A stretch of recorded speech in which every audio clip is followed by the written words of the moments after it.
Railway recruitment board, high level question, science, railway protection force, RPF constable, previous year exam paper जो 2018 में आए हुए थे। Subject RPF constable. प्रश्न number 1, यदि कोई वस्तु तारों के रूप में ढाली जा सकती है तो वह कहलाएगी। ए अधात वर्धनीय, बी भंगूर, सी नाजुक, डी नम्य। इसका राइट आंसर क्या जाएगा? इसका आंसर होगा डी नम्य। फिर अगला प्रश्न है, मनुष्य का कान की आवृत्ति से अधिक की ध्वनियां नहीं सुन सकता है। ए 2 किलोहर्ट्ज, बी 100 हर्ट्ज, सी 20 किलोहर्ट्ज, डी 300 हर्ट्ज। तो इसका राइट आंसर क्या जाएगा? इसका सही आंसर होगा सी 20 किलोहर्ट्ज। फिर अगला प्रश्न है, माध्यम के तापमान को बढ़ाने पर ध्वनि की गति जाती है। ए अप्रभावित, बी घट, सी शून्य, डी बढ़। तो इसका सही आंसर हो जाएगा डी बढ़ जाती है। फिर अगला क्वेश्चन है, नाभिक में उपस्थित न्यूट्रॉन और प्रोटॉन की संख्या का योग परमाणु का कहलाता है। ए समतुल्यता, बी संयोजकता, सी द्रव्यमान संख्या, डी परमाणु संख्या। तो इसका राइट आंसर क्या जाएगा? सी द्रव्यमान संख्या। सी द्रव्यमान संख्या। फिर अगला प्रश्न है, जल जनित बीमारी निम्नलिखित में से कौन सी है? ए कोलेरा, हैजा, बी टीबी, सी मलेरिया, डी खसरा। इसका सही आंसर आ जाएगा ए कोलेरा, हैजा। ए कोलेरा, हैजा। फिर अगला क्वेश्चन है, कोशिका के सूत्री विभाजन के बाद जनक कोशिका की तुलना में संतति कोशिका में बचते हैं। ए 2 गुने, बी बराबर, सी कम, डी अधिक। इसका सही आंसर क्या जाएगा? इसका आंसर होगा बी बराबर। बी बराबर। फिर अगला प्रश्न है, घर्षण बल किसी वस्तु की गति को ए सहायता देता है, बी विरोध करता है, सी बढ़ा देता है, डी इसका कोई प्रभाव नहीं पड़ता। तो इसका सही आंसर क्या जाएगा? इसका राइट आंसर होगा बी विरोध करता है। बी विरोध करता है। फिर अगला प्रश्न है, रसोई के बर्तनों पर नॉन स्टिक कोटिंग के लिए निम्नलिखित में से कौन सा एक विशेष प्लास्टिक उपयुक्त होता है? ए बेकेलाइट, बी टेफ्लॉन, सी फिनॉल, डी पॉलीथीन। इसका राइट आंसर आ जाएगा बी टेफ्लॉन। फिर अगला प्रश्न है, प्रति इकाई समय में किसी वस्तु के वेग परिवर्तन को कहा जाता है। ए कोणीय विस्थापन, बी त्वरण, सी कोणीय गति, डी विस्थापन। तो इसका राइट आंसर क्या जाएगा? इसका आंसर होगा बी त्वरण। बी त्वरण। फिर नेक्स्ट क्वेश्चन है, निम्नलिखित में से कौन सा रोग बैक्टीरिया द्वारा नहीं होता है? ए हेपेटाइटिस ए, बी आंत्र ज्वर, सी तपेदिक, डी हैजा। इसका सही आंसर आ जाएगा। इसका आंसर होगा ए हेपेटाइटिस ए। फिर अगला प्रश्न है, मनुष्य में जब एक्स गुणसूत्र वाला एक शुक्राणु अंडे को निषेचित करता है तो युग्मनज के रूप में विकसित होता है। ए मादा शिशु, बी नर शिशु, सी जुड़वा, डी जुड़े हुए जुड़वा। इसका राइट आंसर आ जाएगा ए मादा शिशु। ए मादा शिशु। फिर अगला क्वेश्चन है, निम्न में से कौन सा कोशिकांग केवल पादप कोशिकाओं में मौजूद है? ए लाइसोसोम, बी लवक, सी गोल्जिकाए, डी रिक्तिकाए। इसका सही आंसर होगा बी लवक। बी लवक। फिर अगला प्रश्न है, दोलन की घटना में प्रति सेकंड दोलनों की संख्या को कहा जाता है।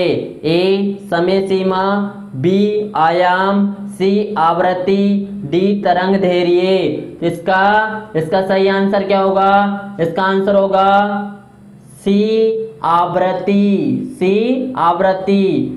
फिर नेक्स्ट क्वेश्चन है, मानव की आवाज का उत्पादन में कंपन के कारण होता है। ए श्वास नली, बी स्वर रज्जु, सी फेफड़ों, डी नासिका।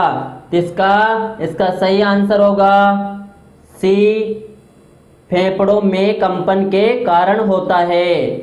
फिर नेक्स्ट क्वेश्चन है, अगला प्रश्न है, निम्नलिखित में से कौन सी राशि किलोग्राम प्रति घन मीटर में व्यक्त की जाती है। ए आयतन, बी घनत्व, सी जड़त्व, डी दाब। तो इसका राइट आंसर हो जाएगा बी घनत्व, बी घनत्व।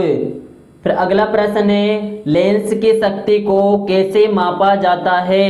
ए एयोन, बी डायोप्टर, सी कैंडेला, डी ल्यूमेन। इसका सही और राइट आंसर क्या जाएगा बी डायोप्टर। फिर अगला क्वेश्चन है, गैस के दबाव को मापने के लिए निम्न में से किस उपकरण का प्रयोग किया जाता है। ए बैरोमीटर, बी गैल्वेनोमीटर, सी पायरोमीटर, डी इनमें से कोई विकल्प नहीं। तो इसका सही आंसर क्या जाएगा, इसका राइट आंसर होगा ए बैरोमीटर।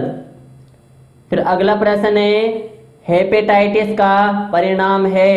ए रक्त संबंधित बीमारी, बी यकृत का सूजन, सी हड्डी की बीमारी, डी गुर्दे की बीमारी।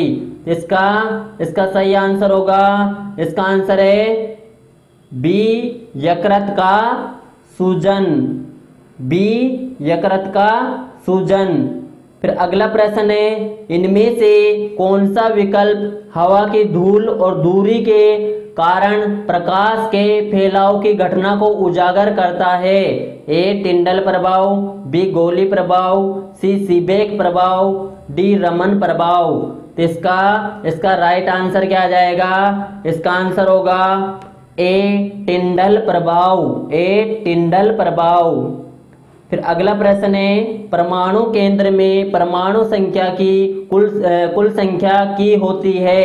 ए photon, B proton, C neutron, D plasma. इसका राइट आंसर होगा बी प्रोटॉन, बी प्रोटॉन। फिर अगला प्रश्न है, जब किसी धातु को उसके पतले अक्षर में बनाया जा सकता है तो उसे कहा जा सकता है। ए उपजाऊ, बी भंगूर, सी वृद्धि, डी समांतर। तो इसका राइट आंसर होगा सी वृद्धि। अगला प्रश्न है, ध्वनि की गुणवत्ता इसके द्वारा निर्धारित की जा सकती है। ए लहर की लंबाई, बी वेव अवधि, सी फ्रीक्वेंसी, डी आयाम। तो इसका राइट आंसर आ जाएगा, इसका आंसर होगा सी फ्रीक्वेंसी, सी फ्रीक्वेंसी। इसका आंसर होगा सी। फिर अगला क्वेश्चन है, निम्न में से कौन सी एक हवादार बीमारी है।